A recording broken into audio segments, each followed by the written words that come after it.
OMG, grabe yung baha, oh. For sure, marami naman nakurakot si Dad. Paldo. Oh, Cheska, ba't ang aga mo? Di ba traffic kasi baha? Ay, opo ma'am, baha nga po eh. Kaya pinag-helicopter na ako ni Daddy para safe ako. Kawawa nga po yung mga tao eh. Wow, sana all. Ah, yes Daddy? Opo, nandito na po ako sa school. Yung baon kong 1 million ha, send mo na. Ha? 1 million yung baon niya? No! Binasa mo yung Chanel bag ko! Sorry, Cheska. Alam mo ba kung magkano to, ha? 600,000 to! Mas mahal pa to sa bahay nyo! Napakamahal naman yan. Whatever. Papabili na lang ulit ako. Salamat ka, mabait ako. Nahiya naman tong 300 peso na bag ko. Be, tara sa kantin. Nag-crave ako ng siomay tsaka ng kwek-kwek. Tara.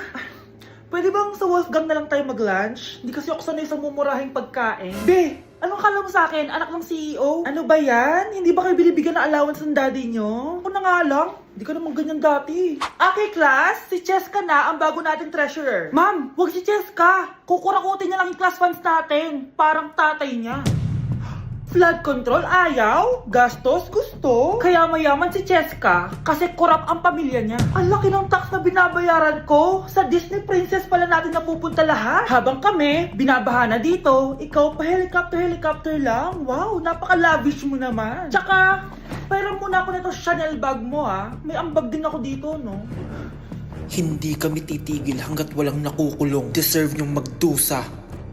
Kaya hindi umuunlad ang Pilipinas dahil kinukurakot nyo. Mahiya naman kayo! Don't stop shaming them. Deserve nila yan. Mainit ang mata sa atin ng mga tao. Kaya siguraduhin nyo na magmumukha tayo malinis, ha? Dad! Alam na nilang lahat! Nadidepress na ako. Binabash nila ako sa social media. Tapos kanina sa school, binubuli nila ako. Nasisira image ko. Ayusin mo to, Dad! Gumagawa anak ng paraan, anak. Pero sa ngayon, kailangan ko muna kayo palipad sa Amerika para safe kayo. Okay, Dad. I'm calm. Bigyan mo ako ng 10 million pang shopping ko doon, ha?